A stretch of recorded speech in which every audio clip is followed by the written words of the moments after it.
Hello everyone, how are you doing? This is MD Tech here with another quick tutorial. In today's tutorial I'm going to show you guys how to use flash fill in Microsoft Excel. So if you're coming across an issue where you have to manually type in information over and over again from a set pattern, this tutorial will be for you. So let's say if we're trying to put the name field in here, we're going to have to do first and then last. So Ted Evans, let's say we have his name in here, and we'd have to do that for a whole list of people. So in order to speed that process up a little bit, I'm going to show you guys how to hopefully do that. So we're going to start by first making sure we have flash fill enabled. So you want to go ahead and left click on the File tab at the top left and left click on Options. You want to go down and left click on the area underneath Advanced, and you want to make sure automatically flash fill is checkmarked. Once you've done that, now you also want to go ahead and left click on the Data tab. You see flash fills up here. Just currently stay on the Data tab.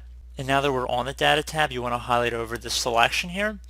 And you want to go ahead and now left click on flash fill once you've typed in the first one. You have to give Excel something to go off of, and it's preferable if it's right next to the text. It might be a little harder to find the pattern if it's not immediately next to the next column.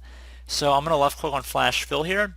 It should populate all of the names based upon the same nomenclature we were following before. And just wanted to give you guys a brief update on how that would work. And I hope this was a good tutorial for you. I hope it was able to help resolve what you were looking for. And I look forward to catching you all in the next tutorial. Goodbye.